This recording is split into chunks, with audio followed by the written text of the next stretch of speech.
안녕하세요. 와플TV 여러분. 학점은행제 학습멘토 석구쌤입니다. 오늘은 건축학과 취업을 준비하는 분들이 궁금해하는 연봉과 진로 방향, 그리고 편입과 학점은행제 중 무엇을 선택해야 되는지에 대해 정리해 보려고 하는데요. 건축학과 진학을 고민하고 있거나 이미 대학을 다니고 있는 동안 진로 방향이 고민인 분들에게 도움이 됐으면 좋겠습니다. 기본적으로 건축학과라고 하면 건물을 만드는 것을 배우는 곳이라고 생각할 수 있습니다. 하지만 실질적으로 분야가 굉장히 넓은데요. 건축학과를 졸업한 이후 주요 진로 방향을 정리해보면 건축설계사무소, 건축구조, 기계, 전기, 엔지니어링 회사, 시공사 또는 건설사, 인테리어 회사, 공무원, 공기업, 지자체 시설관리 등 공공기관, 감리회사 등 다양한 분야로 취업을 할 수 있습니다. 여기에서 설계와 시공의 차이를 살펴보면 설계 분야는 야근이 많고 창의성이 필요하지만 프로젝트를 끝낸 이후 성취감이 큽니다. 반면 시공 분야는 현장 출장이 많이 있지만 그만큼 연봉이 높은 편입니다. 따라서 여러분이 어떠한 직무를 원하느냐에 따라 진로 방향이 많이 달라지는 것이죠.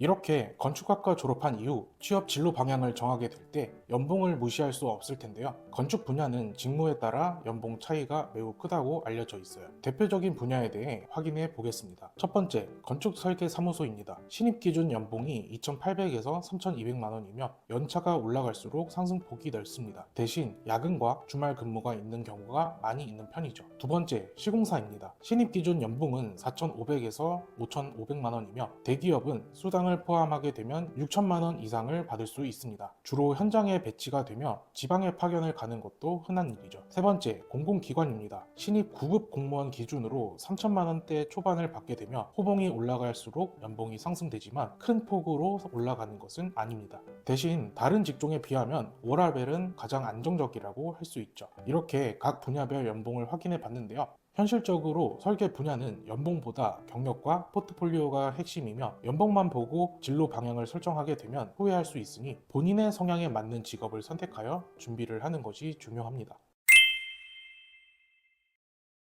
이렇게 취업 시 연봉에 대해 파악을 했다면 다음으로 확인할 것은 건축학과 취업 준비입니다. 설계 직무의 생명이라고 할 수 있는 포트폴리오의 경우 최소 3개 이상 준비를 하는 것이 필요하고 모델링 능력과 렌더링 프로그램을 잘 다룰 줄 알아야 됩니다. 국가기술 자격증에서 건축기사는 필수로 보유하고 있어야 되며 CAD 능력을 증명하려면 전산 응용 건축 제도 기능사가 필요하고 시공 분야로 취업을 원하는 분이라면 건설 안전 또는 품질 관련 국가기술 자격증을 보유하는 것이 중요합니다. 공기업이나 공무원 등 공공기관을 목표로 하고 있는 분이라면 전공 관련 시험은 기본이며 토익, 한국사, NCS까지 준비를 해야 돼요. 마지막으로 현재 대학을 다니고 있다면 설계사무소나 인테리어 회사 등 인턴 경험을 쌓는 것을 추천합니다. 이처럼 건축학과 전공이지만 나아갈 수 있는 진로가 다양하기 때문에 취업을 위한 전략을 잘 세우는 것이 중요하다고 할 수 있어요. 많은 학생들은 더 좋은 건축학과 대학교에 가고 싶어서 편입을 선택하기도 하는데요. 단순하게 편입을 하고 싶다고 해서 누구나 할 수 있는 것은 아닙니다. 대학마다 편입 모집 요강에 맞춰 지원 자격을 갖추고 있어야 되며 편입 시험 또는 토익을 준비를 해야 돼요. 편입 난이도는 상위권 학교일수록 포트폴리오 비중이 커서 기존 학교에서 만든 포트폴리오의 질이 가장 중요하다고 해요. 만약 포트폴리오 준비가 되어 있지 않다면 따로 준비를 할 필요가 있습니다. 여러분이 지원 자격이 되지 않거나 전적대 성적이 낮을 경우에는 학점은행제를 활용하여 지원할 수 있는 조건을 갖추면서 성적을 올릴 수 있으니 활용해 보길 바랍니다.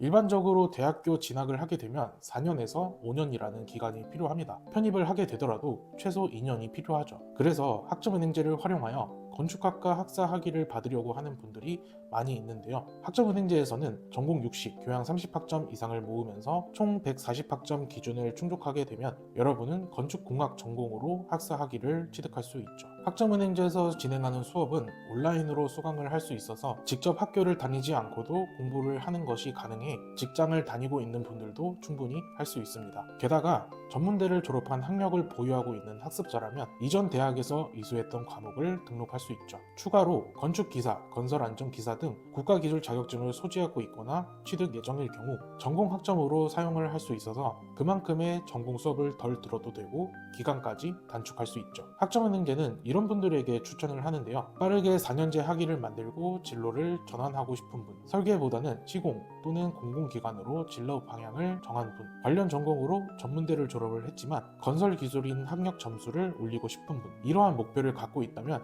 현실적으로 편입을 하기보다 학점은행제를 선택하는 것이 현실적인 방법입니다.